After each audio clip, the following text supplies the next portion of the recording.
O terceiro mandato de Lula como presidente do Brasil tem se mostrado um fracasso ainda maior do que muitos poderiam imaginar. Para um político que retornou ao poder com um discurso de reconstrução e de inclusão, os resultados até agora têm sido uma verdadeira catástrofe.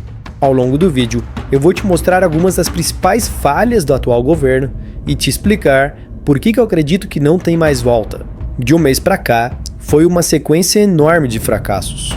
E é impossível não falar sobre um dos episódios mais emblemáticos dessa longa fase conturbada de insucessos do governo petista. O fato do governo ter voltado atrás em relação à norma da Receita Federal que mudava as regras de fiscalização das movimentações do Pix. Como sabemos, o Pix foi criado no governo anterior, conquistando os brasileiros por conta de sua eficiência e sua simplicidade. No entanto, a tentativa do atual governo de interferir na fiscalização desse tipo de movimentação financeira foi vista como uma manobra para fragilizar o mecanismo que funcionava muito bem. Tanto, a tentativa do atual governo de interferir na fiscalização desse tipo de movimentação financeira foi vista como uma manobra para fragilizar o mecanismo que funcionava até então muito bem. E é claro que gerou protestos populares e muita pressão política. O governo foi forçado a recuar, o que, além de expor uma fraqueza do governo, deixou evidente a incapacidade de medir as reações sociais e de planejar políticas de maneira estratégica.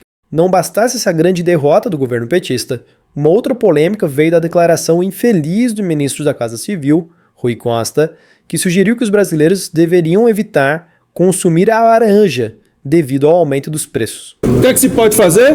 Mudar a fruta que a gente vai consumir, em vez da laranja, outra fruta. A fala foi interpretada como insensível e desconectada de milhões de famílias que lutam para manter uma alimentação minimamente saudável em meio à inflação. Além de ser um sintoma de desespero, a declaração escancarou a incapacidade do governo de conter a alta de preços dos alimentos, uma das áreas mais sensíveis para a população de baixa renda. A instabilidade política também tem sido uma marca desse governo. Partidos que compõem a base aliada do PT no Congresso começaram a demonstrar apoio às discussões sobre o eventual impeachment de Lula. Essa movimentação é um sinal claro de que a liderança do presidente não tem conseguido manter a coesão necessária para aprovar pautas prioritárias.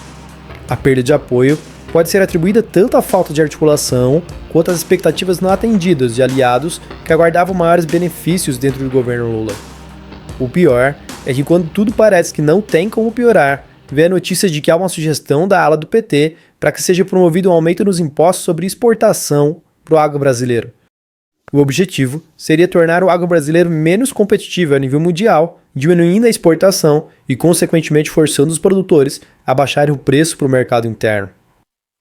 Para quem não conhece, para quem não entende nada de economia, essa ideia até pode parecer atraente em um primeiro momento, mas há vários motivos para acreditar que ela seria mais um grande erro, principalmente quando a gente leva em consideração dados econômicos e experiências internacionais semelhantes, que foram extremamente mal sucedidas no passado.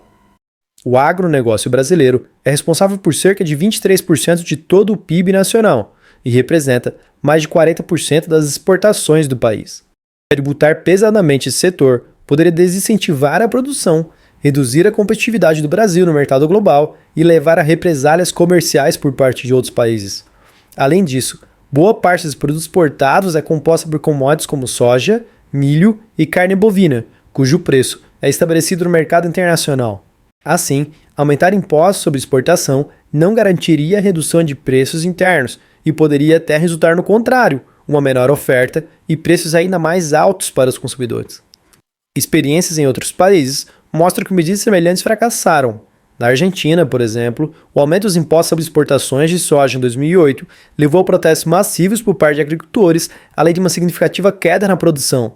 Isso acabou prejudicando a economia como um todo e aumentando a instabilidade política. A longo prazo, a estratégia tributária ao agronegócio não resolveu os problemas inflacionários no mercado interno e ainda comprometeu a confiança dos investidores no setor. É claro que todo esse ambiente econômico hostil, provocado principalmente pela inflação no valor dos alimentos, faz com que o Conselho Monetário Nacional tenha que manter a taxa Selic elevada. E aí entra um ponto que marca mais um ponto-chave desse governo petista. Desde o início do mandato, Lula direcionou muitas de suas críticas ao presidente do Banco Central, Roberto Campos Neto, em função da taxa de juros elevada. Essa estratégia de antagonizar Campos Neto foi vista como uma tentativa de criar um inimigo externo para justificar os problemas econômicos. Mas agora, a situação se tornou extremamente constrangedora, já que o governo conseguiu indicar um novo presidente para o Banco Central e a Selic continuou subindo, desmentindo a narrativa de que os juros elevados eram apenas uma questão de alinhamento político. Os juros altos refletem questões estruturais da economia brasileira, como o descontrole fiscal e a dificuldade de implementar reformas. O desgaste gerado por essa polêmica apenas agravou a percepção de que o governo Lula carece de soluções concretas para os problemas que afetam a população. É importante notar que muitos desafios enfrentados pelo governo não são novos, mas a forma como estão sendo abordados revela fragilidades significativas. Desde o discurso inflamado contra os setores do mercado financeiro até as promessas de campanha que se mostravam inviáveis, a narrativa do governo parece cada vez mais distante da realidade. O impacto disso não é apenas político, mas também social e econômico. Com uma base aliada fragmentada, uma oposição fortalecida e uma população insatisfeita, o governo petista está em uma posição vulnerável. A cada dia que passa, a sensação é de que o drama político de Lula se agrava e a margem de manobra para reverter a situação diminui. O terceiro mandato de Lula deveria ser o momento de consolidar um legado político e social. Contudo, os erros de gestão, a falta de articulação e a desconexão com as demandas populares transformaram essa oportunidade em um campo minado. Não há mais como voltar atrás. O governo precisa urgentemente rever suas estratégias e buscar soluções reais para os problemas que afligem o Brasil. Caso contrário, o drama de Lula pode se tornar um capítulo definitivo de um mandato marcado pelo fracasso.